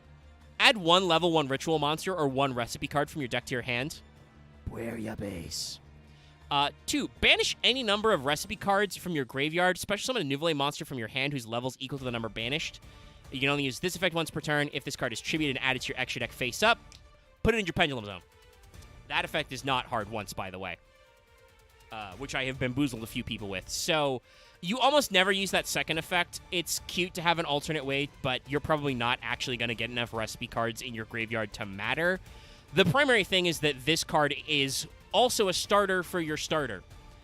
Like, if you just... You don't, as you mentioned earlier, Vesper, you don't use your normal summon in this deck. So, you can just normal summon Poissonniere, search Boer. If you already got Boer base, you can search, fish recipe.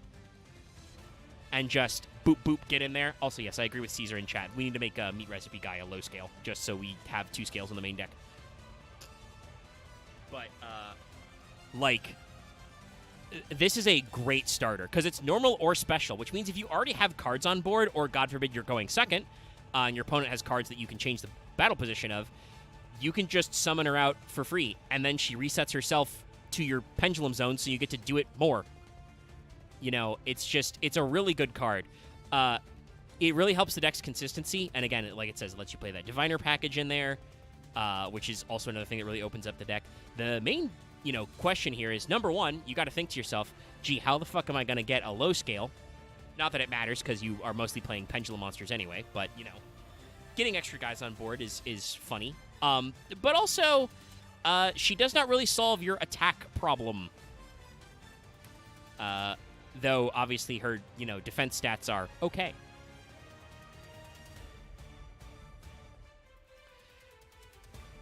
But yeah, it's shocking to me how Konami can, cram one of those classic supports of just so much in there. All right, and now the counterpart to this is not a Nouvelle, as we mentioned earlier, but obviously is supposed to go with this. So this is the Fusion, Dark Fairy Fusion, by the way. So we're keeping our Dark Fairy elements in this. Pasatiel Kovacher, which was Kovir in the original OCG, names a type of chocolate used in making chocolate decorations. Ooh, was this a world premiere? Well, apparently this was in the TCG first. That's fun. That kind of makes sense. Like, because I will say, like, her art style, like, it doesn't clash with the rest of the Nouvelle, but it definitely stands out, which I guess is intentional because she is not a Nouvelle card. Yeah, but she is from a different one. Clearly part of, her name, because it uses Pasatiel as in like a pastry chef. Yeah. Her OCG name was written as Holy Confectioner, so like we're going from a different angle. Even though they're both dark fairies, clearly she is from a angel themed restaurant. But she's whipping up a chocolate Ironically, cake. The angel is not making an angel's food cake, but something closer to a devil's food cake. Yeah, we got these very funny ones. So, Pasatiel is a level 5, like I said, Dark Fairy Fusion Pendulum. She is the low scale. Her stats are the inverse to Poissonniere, 1700 attack, 700 defense. Once again, not helping our attack problem here. Her pendulum effect is if you have no other card in your pendulum zone, place a face-up pendulum monster from your extra deck in your pendulum zone. You can only use this effect once per turn. This is a good effect because actually getting her in your pendulum zone is hard. Her materials are arguably pretty generic. She's just 2 pendulum monsters. And if this card in the monster zone is destroyed, you can place this card in your pendulum zone. This card being a... a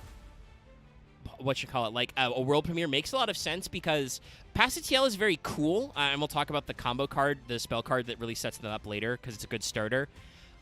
You may notice there are some problems with this card's design. Pasatiel only goes to your pendulum zone, which would allow you to easily fish out Poissonniere and put her in your pendulum zone from your extra deck, etc. if destroyed. tributing not equal destruction. So while you can use a trick to give this to your opponent and then force them to have an attack position monster so that you can summon it, my also personal favorite, by the way, was very specifically to block up my opponent's EMZ with this card as well. That's a thing you can do when you summon her to your opponent's field. But if you want to get her in your pendulum zone, that means you have to run her over by battle, something that you are notoriously bad at. Yeah, Caesar said it in chat as well, like straight up. The fact that she doesn't scale when tributed is the problem here. I don't know if they were worried that would be too good. Konami is still sometimes like very trepidatious about pendulum archetypes. But it is a factor that unfortunately means that like actually using this card as a pendulum card is very rare, which is very funny because I do kind of feel like this is, in a way, also generic pendulum support. It's just a 2 pendulum monster fusion that, strictly speaking, doesn't require you to be playing, Nouvelle, right? Like, you could just play this in pendulum decks. Yeah, you can. It's still it doesn't really like do anything in particular. Yeah. Like it's funky. Yeah. So I will, even though that's obviously a very late support card, I will fish up the spell card that explains this Wombo combo. Also, it's a good funny art. So this is Concours de Cuisine, aka Culinary Confrontation. The name in the OCG, by the way, is super long. It translates to Culinary Confrontation of Cold Confectionery. But yeah, so Food Wars. Basically, yeah. And yes, this shows Pasatiel and Poissonniere showing off with their 2 desserts. I wasn't quite sure, so I didn't point it out when we were just looking at the pendulum monster. But the fact that her little fish cake has fucking eyes on it. Yeah, it's got little eyes. I love it. No, it's great. Oh, and we didn't talk too much about Pasatiel's design. It's all right. It's not as specific as some of the Nouvelle, but it's, perfectly serviceable. I do kind of like that it's lighter in contrast to Poissonnaire's darker colors, but yeah. Sorry about that. Had to blow my nose. Don't know what's agitating my sinuses today. But Concours de Cuisine is a quick play spell that says, choose 1 Nouvelle Pendulum Monster and 1 Pasatiel Pendulum Monster from your hand, deck, and or extra deck. Special summon both monsters, 1 to each field. Also this turn, you cannot use monsters as material for Fusion, Synchro, Xyz, or Link Summon, except Nouvelle and Pasatiel monsters. During your main phase, you can banish this card from your graveyard, target a face-up monster in the field. It gains 200 attack for each recipe card in the graveyard. You can use each effect once per turn. Let me double check if this was a world premiere. I don't know if it was.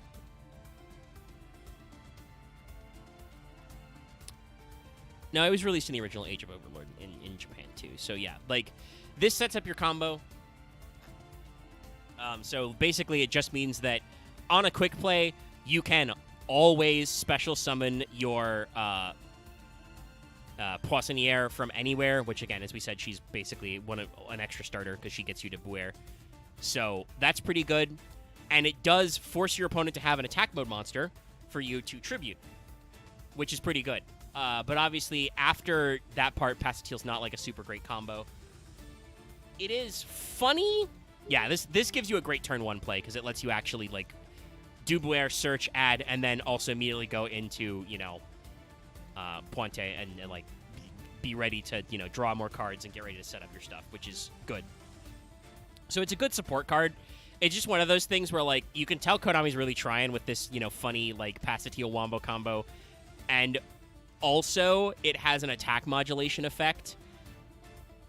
But it's not a great one. It's 200 per recipe card in the graveyards. Again, God help you if you're in the mirror anyway. But this deck has a lot of graveyard recycling. You get to add a lot of cards back from your graveyard in this deck. So there's no guarantee that you're going to have a lot of recipes in your graveyard, which means that your attack modulation might not actually be that much. Obviously, Bile Grill doesn't need a lot to, like, be actually really strong, but that's still, you know, like 4 recipes that are sitting in your graveyard. It does not at least say they have to have different names. But, yeah, it does target a face-up monster. So, like, you can use this for certain interactions, but it's one of those things where you got to be careful. And you can only use each effect once per turn, so you got to be careful at wombo combos. But it is an interesting attack modulation. But if you're using the targeting effect to tribute more guys, that means that you're probably not keeping the monster you're attack modulating on the board, which means you don't need attack modulation. It's just really weird. But let's talk about some more of their original spell trap support. This is the card I used for the thumbnail. This is Chef's Special Recipe. So this is a recipe spell trap. Interesting enough, by the way, this they chose not to add the French translation. This was written as Recette de Spécialité, literally Chef's Special Recipe in French. I think they just decided to skip it because it's already a recipe card. This card art is great. It's basically the meat recipe guy cooking the Hungry Burger like he's from the hamburger recipe. I almost feel like the guy was inspired by the demon dude from the original recipe, like design-wise. I mean, he's definitely like doing the pose. I like his hair color and a few other things. I feel like I mean, even down to like he's doing the pinky thing too. Yeah, he's got the pinky. He's got the spatula, though his does not have any slots. He's also not got the skillet. He's building it on the plate. But I love this extra anime energy. I do like that you can see in the blown up version of this card art that he has a like clear, like, you know, kitchen glove on one hand, like a plastic glove, so he can handle your tomatoes. It's great. He's also got some sides. Not sure what those are. They're written in a mixture of what looks like a couple of Japanese characters that are too tiny for me to even speculate on, and then just funny text.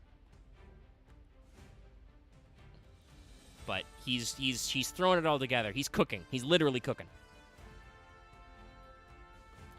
And this is, in case you could not guess, which you probably couldn't, the archetypal counter trap. Yay. Yippee. When a spell trap or monster effect is activated while you control a Nouvelle ritual monster, negate and destroy. Or rather, it says negate, and then you can destroy if you control a monster that was special summoned by a Nouvelle monster's effect. This is very funny, like in Master Duel, because it will always ask you also destroy that card. Sometimes you don't want to, but you can use it as a negate and destroy, and it is an Omni. It also says if you special summon Hungry Burger, you can banish this card from your graveyard, tribute as many monsters you control as possible. You can only use each effect once per turn. So, Chef's Recipe is a card that turns your Bail Grill Hungry Burger summon, or just if you hard draw your Garnet, you know, and have to summon him out, hypothetically turns him into another, you know, sack the whole board. That's nice. Again, the odds that you're going to keep this in your graveyard forever so you can set up that effect are minimal. It's a good when you can apply it, but personally, I find it much more effective to use my card's ability to recycle guys, to just shuffle this back in and search it again so I get my Omni Negate back. But still, it can be a very powerful effect. The main problem is that you're not summoning Hungry Burger that often. Like I said, you do not want to run more than one copy of Hungry Burger in this deck, I don't think. It is the almost literal definition of a Garnet. It is a hard brick if you're drawing. You're playing the one Hungry Burger because it's really funny. Yes, and this deck is designed to let you do that very funny thing. But that means that your activation conditions for that second effect are a little sketchy, but it is a good tool if it comes back. But yeah, it's a funny one. And then our last of the recipe spell traps, because their field spell is actually a Nouvelle card, and then they have one unarchetyped support spell. But this is Recette du Portrayal, a.k.a. staff recipe. This one they actually did do the whole name thing for. I don't know why Chef's special recipe did not, but I guess it's funnier that way. So this is their continuous trap. This kind of shows the process of how they get summoned. You can see the steam coming off of the bouillabaisse, which is becoming bouillabaisse, you know? So we're doing the line. This is a continuous trap that says you can target one ritual monster you control, special summon a Nouveau token, which is a Dark Fiend, level 1, 50-50. That's right, literally attack 50, defense 50. The token's level becomes the same as that monster's. By the way, when you use this to proc your own monster's effects, which is usually what I do with Staff Recipe, the token stays level 1, so you do got to watch out for that. But this is a self-targeting card, yeah. You can send this face-up card from your spawn traps into the graveyard, ritual summon a Nouveau ritual monster from your hand by tributing monsters from your hand or field whose levels are exact. You can use each effect once per turn.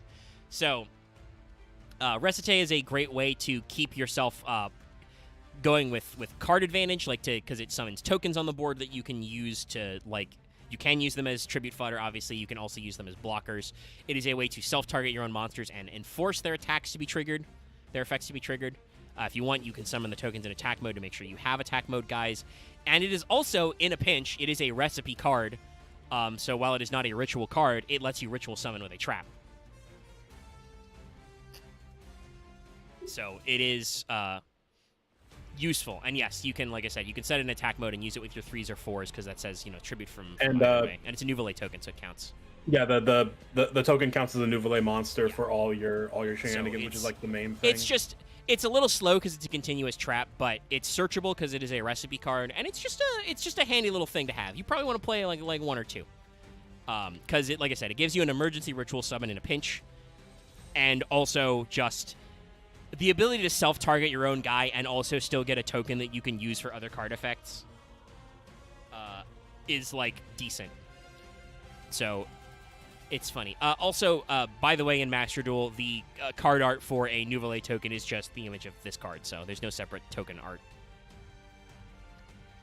So let's actually fire up the restaurant. Where does all this food served? Well, it's served at the Nouveau restaurant, à table. À table.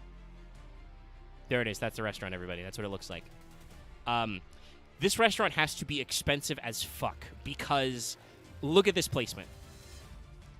Left side over a valley of flowers?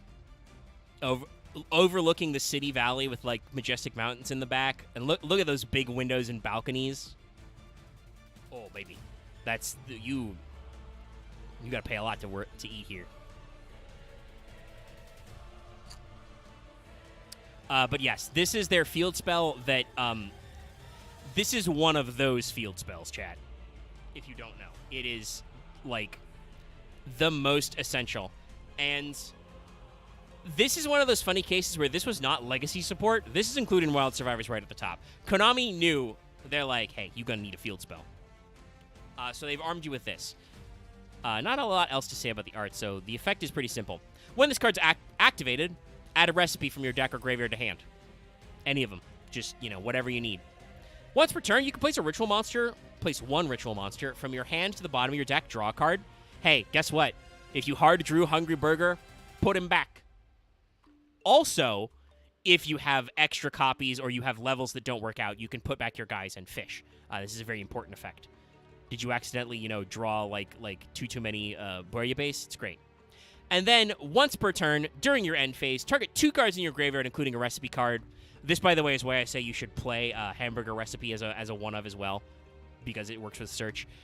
You don't mind having recipe cards just go to graveyard. Put them on the bottom of your deck in any order, draw a card. So, this card searches on activation, lets you tuck one of your own ritual monsters to draw a new card, and at the end of your turn, lets you recycle 2 cards out of your graveyard to draw another new card.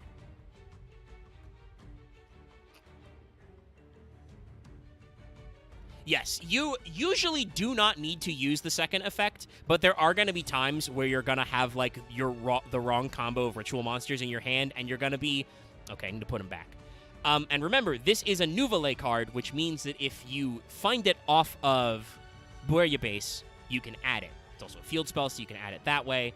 You know, you can metaverse it out, stuff like that. You know, you don't use your normal summon, so you could risk a Planet Pathfinder. I think the deck is probably a little too packed for that. If you're playing a level 4 that uses your normal summon, you are probably playing a Manju. Just because it's shocking to me how resilient that guy is, but he's still pretty useful. To just search either a ritual spell or a ritual guy. But yeah, no, and then that end phase effect is just cycle back. So this is what I said earlier about how this deck is great at recycling and longevity. So long as you have recipe cards in your graveyard, you can keep getting your shit back. Yeah, Bale Grill or Burger is usually the shuffle. When you get one of your big boys, you're just like, well, I don't want to hard summon this guy. Put him back. And this is just such a tight resource loop. Like I said, on activation, gets you a card. You can tuck a card back, draw another one. You draw one in your end phase, and it's crazy good.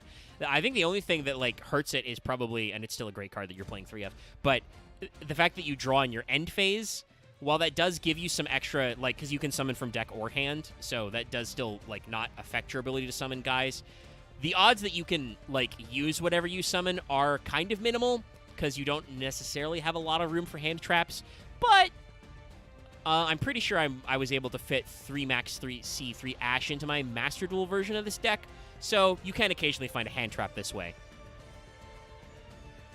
Yeah, the cost is that if you do not have the restaurant, you'll die. You're dead. I'm sorry, I regret to inform you, if you do not find this field spell and you do not draw like a god, you're going to run out of gas very fast. If you don't have the kitchen, you don't have food. Yeah. And if you don't have a table to put that food on, why are you making the food? It doesn't work. So, yeah, this is a critical card to find. You will almost always, if you find it off of Buer, gonna add it. So, like, this is, like I said, very important card. I like, honestly, this deck already has some pretty good spell traps. I don't know what else you would, like, give it to channel it.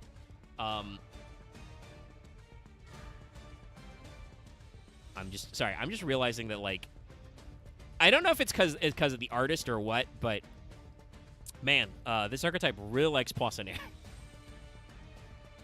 I guess she's in, like, the meat guy is in, the grill master is in another trap as well, so it works out, but still. This is our last card. This is their other spell card. I assume it's Voici? Voici la carte. Yeah, Voici la carte. Today's menu. It's just today's menu. So, as you can see in the card art, you've got your glass of water, you've got your bouquet of roses, and Poissonnaire is like, here are our specials today, sir. What would you like?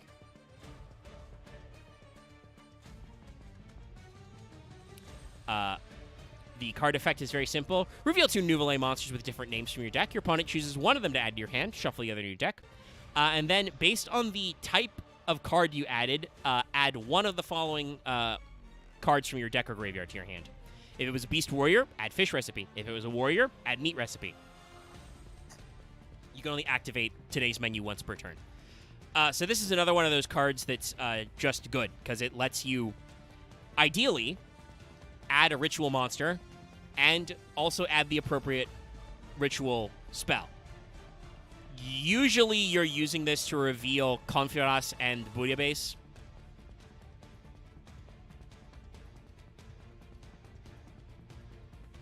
Yes, you can also, I have actually done that. You can do a very cheeky move and reveal Poissonnière. You don't get the ritual spell, but it doesn't matter because on summon she also searches a ritual spell. So it's one of those cases where this is a card that's pretty well future-proofed. And also just does a lot of good stuff. Because you have, presumably when you're activating this card, this is probably the card you activate first. Like, if it's in your hand, this is the top of your combo to just give yourself more cards, because it's a +1. Your opponent doesn't know what's in your hand. Many times have I shown my opponent Buer and Confiras, and they've just gone, well, I know what you get Buer. The Buer's already in my hand. The call is coming from inside the house. Same with, like, Poissonnière, you know. they will probably not give you a Poissonniere, but that means that you can very easily get a Bouer out of them, kind of a thing. So it's a funny one. It's a card that, like I said, only gets better with more Nouveau monsters in your deck. Yeah, you know, you can force the pick because they're just different names. So you can say it's Beast Warrior or it's Beast Warrior or it's Warrior or it's Warrior. You know, it has the classic issue where you reveal cards to your opponent. Also, just in general, I think I may have mentioned this earlier, but I haven't in a while because some people are in here. I thought about if this was run too short to also talk about Sous Ship, but probably not. We're almost at 2 hours anyway. Heroes Charge. We're We'll doing do fine. next week. Or what's the next on the menu? Versus VS.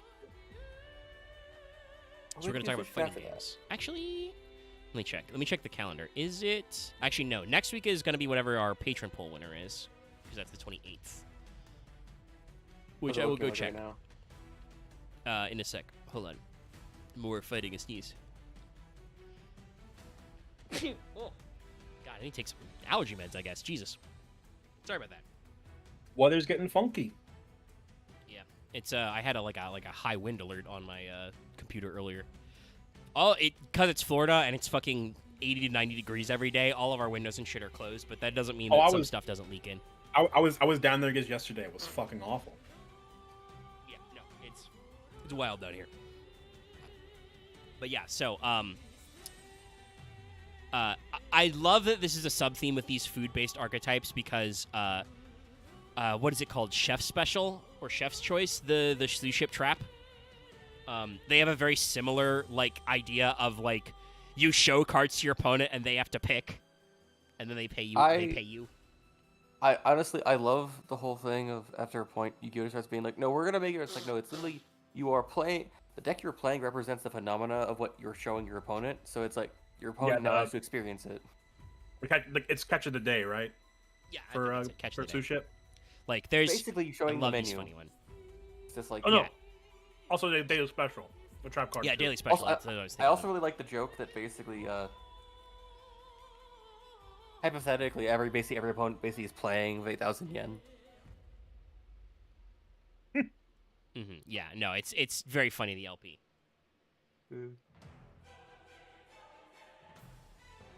Her going into the kitchen, that's her in the pen zone, maybe, because the restaurant is the field spell zone, so there's a lot of funny stuff. But yeah, no. You can say she's in Hell's Kitchen.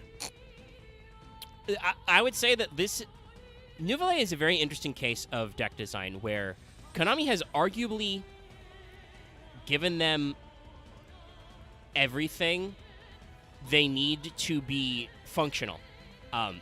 Especially after the combo with Poissonniere and Passetier, gives you a great, going first play to go through all those guys and fish and all that stuff.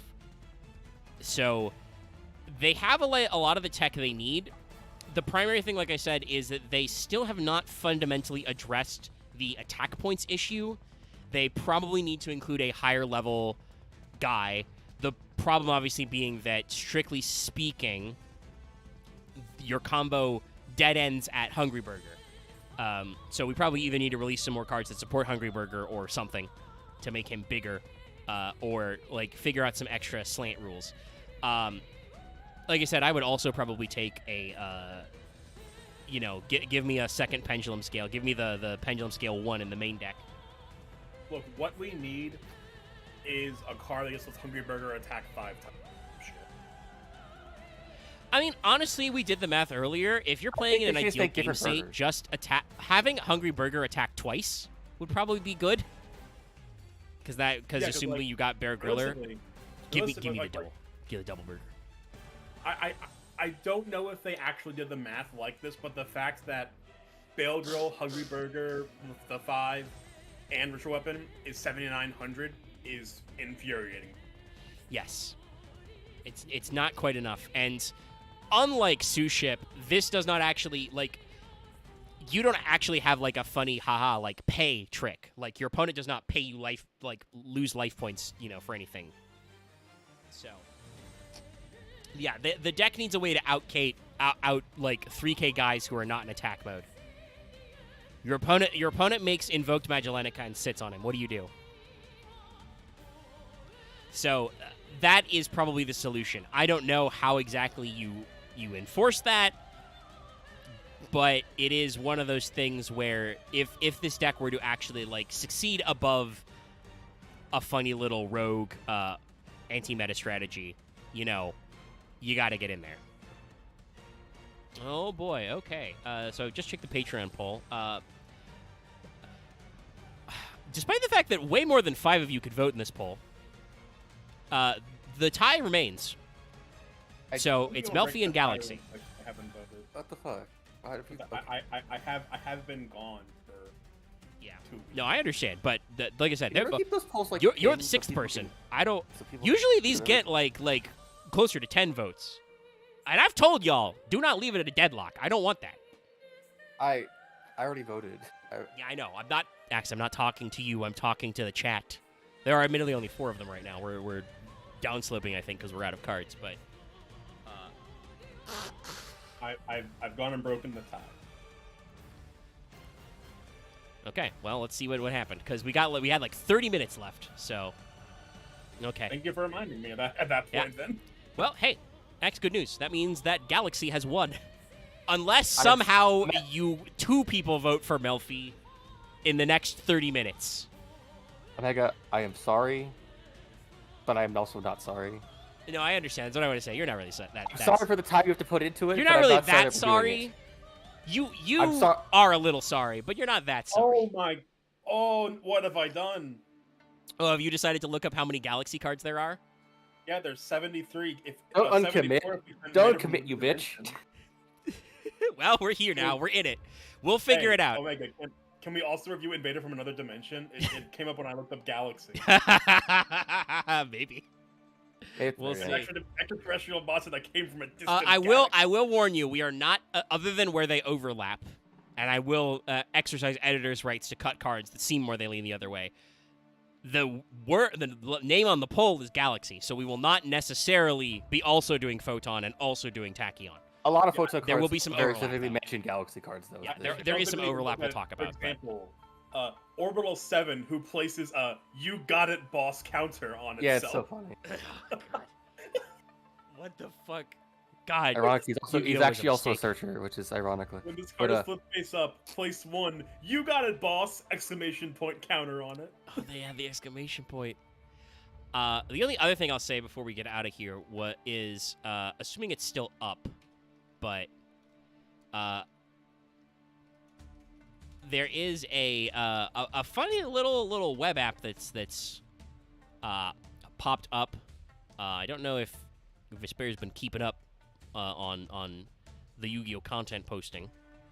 I did see the dungeon, like the roguelike thing, if that's what you're referring to. I posted the link again in Failed Portrayal. It's Dungeon Duel Monsters. This just seems like a cute little thing. I did watch the MBT video, and it did interest me. Yeah. So, like, no guarantee exactly when something like that might occur, but that might be a fun alternate to a Failed Portrayal 1 week to just, grab a couple of people and run through the line. Probably because I'm streaming it, one of them being me from my perspective. But I'd fucking try the I don't know the exact details. Let me pull up the website. Program. I did not spell dungeon. Hey, also, correctly, Omega, just get it. What it says, how many viewers there are? It's only how many people actually are on the tab. If they've tabbed. Oh no, I know. Separate tab. I know. They can still be listening, which is Axe continues to finish the sentence, even though I told him 3 times. I know. I am just saying the concurrent viewers is down a little. It peaked earlier. I will say one thing, just like while we are in the after times, I was trying to find what the "You Got It, Boss" counter looked like. Apparently, Orbital 7 is a character. He is. It's a character from Inzale. But as I was looking for a "You Got It, Boss," I did find an episode of the show that is called "You Give Love a Bot Name," and I just had to say that out loud because I hate it.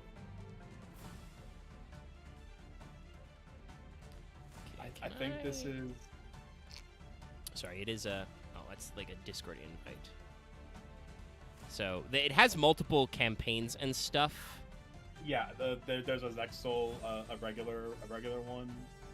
Yeah, they have the 4 that are listed are Payload Clash, Zil, Gauntlet, Dual Terminal. Eventually they have Dual Academy. And they're working on Dual Academy. So they got a few different options we could pick from, and obviously if this keeps support, it'll probably get there. Basically, the idea, though, is that, like, you pick some starter decks, you know... I saw Let's Play Inscription. The curated mode is actually kind of interesting. I'm so disappointed. I found what the You Got It boss counter looks like, and I'm disappointed. It's just Orbital 7. Yeah, it would be just Orbital 7. Known as Yes Sir counter in the Japanese version. That's good. So I don't think Axe is on a 2-second delay. We're in Discord. It's not that bad. Yes, sir, Kaito. But yeah. So this does seem like a fun little thing. It is actually an external app. I do slightly regret that you gotta go through a fucking Discord invite to get the stuff, but that's fine.